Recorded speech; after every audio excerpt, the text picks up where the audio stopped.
दोस्तों शुरू करते हैं ईमानदार चोर। सूरज एक बहुत ही गरीब व्यक्ति था। उसके घर में उसकी पत्नी, दो छोटे छोटे बच्चे थे। सूरज दूसरे के खेत में काम करता था। उससे जो पैसे मिलते थे उनसे उन सभी का गुजारा होता था। अभी बहुत छोटे थे बच्चे, उनके स्कूल का कोई खर्च नहीं था, पर सूरज की कमाई से उन चारों का खाना भी मुश्किल से चल पाता था।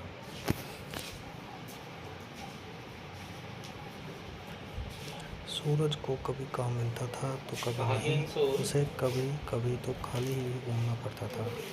जिन दिनों उसे काम नहीं मिलता था तो उसके घर में खाने के भी लाले पड़ जाते थे। सूरज अपनी पत्नी से कहता है, 3-4 दिनों से काम की तलाश में इधर उधर घूम रहा हूँ, लेकिन कोई काम मिलता ही नहीं। कुछ दिनों अगर ऐसे ही चलता रहा तो हमारे घर में खाना कैसे बनेगा। सूरज की पत्नी कहती है, आप चिंता ना करें, अगर कुछ और दिन काम नहीं मिला तब भी हमारे दिन कट जाएंगे। सूरज आजकल काम का बहुत अकाल पड़ा हुआ है। मज़दूर काफ़ी ज़्यादा है और काम बहुत कम, इसलिए काम मिलना ही काफ़ी मुश्किल हो गया है। ना जाने मुझे काम मिलेगा। बच्चे भी बड़े हो रहे हैं, मेरे पास उनके खाने पीने का भी पक्का इंतज़ाम नहीं है। इस तरह सूरज रोज़ाना घर से काम की तलाश में निकल जाता था, पर उसे कोई काम नहीं मिलता। सूरज की बेटी गुड़िया का जन्मदिन आने वाला था। वह रोज़ अपनी माँ से कहती, मम्मी याद है ना, मेरा जन्मदिन आने वाला है, इस बार पिताजी मुझे नई फ्रॉक ला कर देंगे ना, उन्होंने मुझसे वादा किया था। गुड़िया की माँ गुड़िया को दिलासा देते हुए कहती हैं, हाँ बेटिया। वह अपनी बेटी को समझा तो देती है, लेकिन मन ही मन काफ़ी चिंतित होती है। काम न मिलने की वजह से घर में खाने के भी लाले पड़े हुए थे और गुड़िया को फ्रॉक कहाँ से आती। शाम को सूरज हारा थका हुआ घर वापस लौटता है। सूरज के पति, क्या हुआ, आज कोई काम मिला क्या। सूरज, नहीं, आज भी दिन भर धक्के खाता रहा और काम नहीं मिला। मेरे साथ और भी कई मजदूर भाई खाली हाथ घूम रहे हैं, पता नहीं कब काम मिलेगा। सूरज की पत्नियों को जल्द से जल्द काम करना पड़ेगा, वरना खाने पीने के लाले तो पड़ेंगे ही। गुड़िया अलग से नाराज़ हो जाएगी। गुड़िया मुझसे कहती है कि उसे उसके जन्मदिन पर नई फ्रॉक चाहिए। अगर काम नहीं मिला तो पैसे कहाँ से आएंगे, और पैसे नहीं आए तो फ्रॉक कहाँ से आएगी। सूरज, मैं भी दिन रात इसी चिंता में रहता हूँ, पर क्या करूँ। अगर कल कोई काम नहीं मिला तो अपनी जान पहचान के किसी आदमी से कुछ पैसे उधार ले लूँगा और गुड़िया को उसके जन्मदिन कुछ पैसे उधार ले लूँगा और पर गुड़िया को उसके जन्मदिन पर फ्रॉक ज़रूर दिलाऊँगा। वह कितनी आस लगाए बैठी है, मैं उसे उदास नहीं कर सकता। अगले दिन सूरज सुबह से ही काम की तलाश में निकल जाता है। दिन भर धक्के खाने के बाद भी उसे काम नहीं मिलता, तो वह निराश होकर शाम को घर लौट आता है। गुड़िया का जन्मदिन पास आ रहा था और सूरज को यह चिंता सता रही थी कि उसके पास नई फ्रॉक के लिए पैसे कहाँ से आएंगे। सूरज अपने एक दोस्त से कुछ पैसे उधार मांगता है। भाई, क्या कुछ दिनों के लिए कुछ पैसे उधार मिल सकते हैं? कुछ ही दिनों में मैं आपको वापस लौटा दूंगा। सूरज का दोस्त, अरे भाई, तुमको तो पता है आजकल काम की कितनी किल्लत चल रही है, मेरे पास तो खुद के खर्चे के लिए भी पैसे नहीं है। इस तरह सूरज 2-3 लोगों से पैसे मांगने की कोशिश करता है, लेकिन कोई उसे पैसे नहीं देता। आखिरकार वह एक पेड़ के नीचे बैठ जाता है। सूरज मन ही मन सोचता है, अब मैं क्या करूं भला। अपनी ही बेटी की एक छोटी सी इच्छा भी पूरी नहीं कर सकता। मैंने पूरी कोशिश करके देख ली, लेकिन कुछ भी काम नहीं मिला। लेकिन मैं अपनी बेटी की इच्छा ज़रूर पूरी करूँगा, चाहे उसके लिए मुझे चोरी ही क्यों ना करनी पड़े। हे भगवान, मुझे माफ़ करना, मैं अपनी बेटी की आंखों में आंसू नहीं देख सकता हूँ। सूरज अपने मन में ऐसे विचार लेकर आगे बढ़ता है। कुछ दूर जाने पर उसे एक आलीशान मकान दिखता है और वह वहाँ चोरी करने की सोचता है। सूरज, मकान काफ़ी बड़ा लग रहा है, इसमें तो काफ़ी लोग रहते होंगे। चलो, मैं इस मकान के अंदर जाता हूँ, जो भी पैसे मिलेंगे उससे मैं अपनी गुड़िया के लिए नई फ्रॉक खरीद लूँगा। मैं ऐसा काम कभी ना करता अगर मुझे अपनी छोटी बच्ची का ख्याल नहीं होता। सूरज अपने भारी मन से विचार करते हुए उस मकान की ओर बढ़ता है। वह मकान में घुसने की कोशिश करता है, तभी सामने से मकान मालिक और उसकी पत्नी बाहर की ओर निकलते हैं और अपने नौकर से कहते हैं, देखो रघुराम, बिटिया का अच्छे से ध्यान रखना। उसे कोई भी चीज़ की कमी ना हो। हम लोग ज़रूरी काम से बाहर जा रहे हैं, शाम को लौटकर आना होगा, तब तक बिटिया को ही कहीं भी अकेले मत छोड़ना। यह कहते हुए वह अपनी आदमी और औरत कार में निकल जाते हैं। उन्हें ज़्यादा देख सूरज सोचता है, चलो यह तो अच्छा है, ये लोग घर से बाहर चले गए, अब चोरी करने में दिक्कत नहीं होगी। सोचते हुए सूरज घर के पीछे के दरवाजे से घर में दाखिल होता है। रसोई के पीछे की दीवार की खिड़की से अंदर जाता है। अंदर उसे कोई भी नज़र नहीं आता। वह चुपचाप अंदर चला जाता है और चोरी की नीयत से सामने वाले कमरे में जाता है।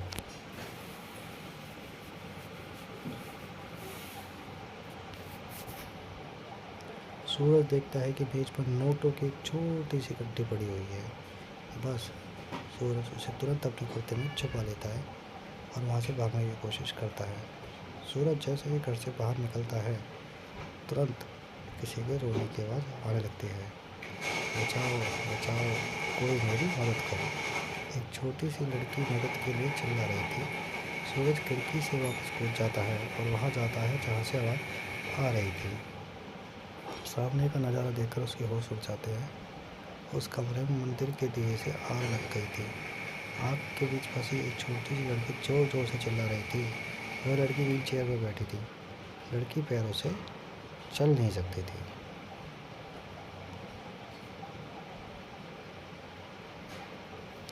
नौकर यह दृश्य देखकर घबरा गया और मदद के लिए चिल्लाने लगा, अरे कोई मेरी बिटिया को बचाओ, अरे भाई मदद करो। नौकर की हिम्मत ही नहीं हुई कि वह जल्दी हुई आग में कूदकर अपाहिज लड़की की मदद कर सके। सूरज उस समय जब सब कुछ भूल गया कि वो वहाँ चोरी के लिए आया था, उस बच्चे को बचाने की सोचने लगा।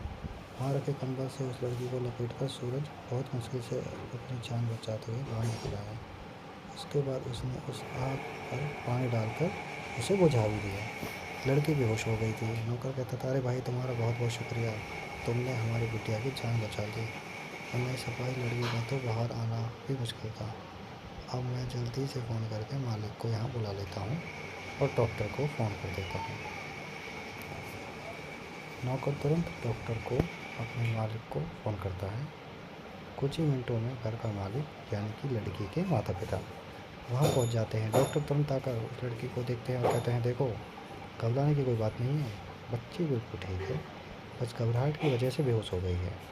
मैंने कुछ दवाई दे दी है, कुछ देर बाद सब ठीक हो जाएगा, पर अगर थोड़ी देर और हो जाती तो उसको बचाना मुश्किल था। उस घर के मालिक सूरज का शुक्रिया अदा करते हैं। घर के मालिक, तुमने मेरी बेटी की क्या जान बचा कर हम पर बहुत बड़ा एहसान किया है। तुम हमारे लिए एक भगवान की तरह आए हो, परंतु तुम यहाँ आए कैसे? सूरज उन्हें सब कुछ सच सच बता देता है। देखिए सेठ जी, मैं आपके घर चोरी करने के लिए आया था। मुझे आपकी बेटी के लिए एक नई फ्रॉक लेनी थी, उसी के लिए पैसों को जुगाड़ करने के लिए चोरी करने आया था। मैं यहाँ से जैसे ही चोरी करके निकल रहा था, तभी अंदर से आवाज़ आने लगी। मैं जलते हुए आग में उस बेटी को देखा तो मैं पूरी तरह घबरा गया। उसे बचाने के लिए आग में कूद पड़ा। अपनी बच्ची के प्यार में आकर मैंने यह गलत काम किया।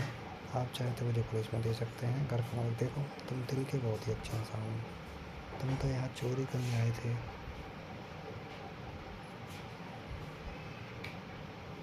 परंतु मेरी बेटी को मुसीबत में देखकर खुद मुसीबत में फंसकर मेरी बेटी की जान बचाई। यह तो एक बहुत ही अच्छे और ईमानदार व्यक्ति का संकेत है। तुमने अपने बेटों की नज़रों में सही बनने के लिए चोरी की, तो भला मैं पुलिस के हवाले क्यों करूं? तुम बुरा ना मानो तो क्या मैं तुम्हारे बच्चे के लिए कुछ पैसे दे सकता हूं, जिससे कि तुम उसके लिए एक नई फ्रॉक और सुंदर फ्रॉक खरीद सको?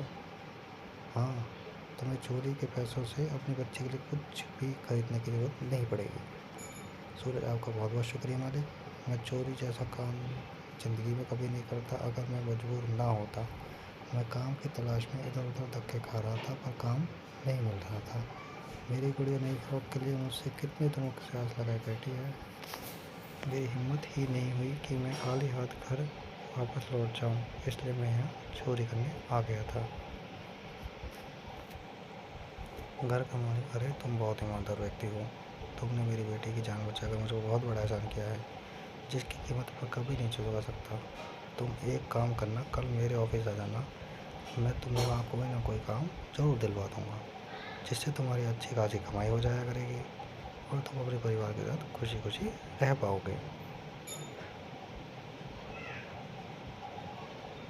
सूरज, बहुत बहुत शुक्रिया साहब। अगर आप मुझे कोई काम दिला देंगे तो यह मेरे ऊपर काफ़ी बड़ा एहसान होगा।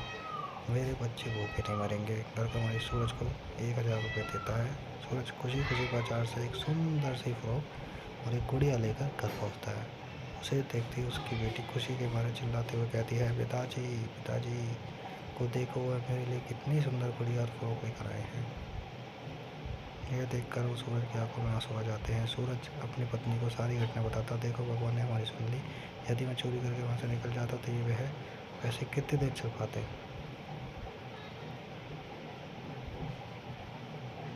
लेकिन भगवान ने हमें इस मुसीबत से बचाया और मुझे एक अच्छी खासी नौकरी भी मिल गई है। मालिक ने मुझे कल ऑफिस बुलाया है। वह मुझे अपने यहाँ काम पर रख लेंगे और खाने पीने की अब चिंता करने की कोई ज़रूरत नहीं पड़ेगी। सूरज की पत्नी, देखो मैं ना कह रही थी भगवान हमारी मदद जरूर करेंगे।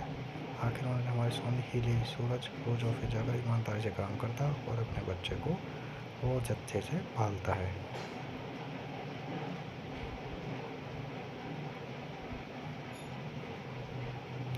इस कहानी से आपने क्या सीखा, नीचे कमेंट में हमें ज़रूर बताएं। आपकी कमेंट का हमें इंतज़ार रहेगा।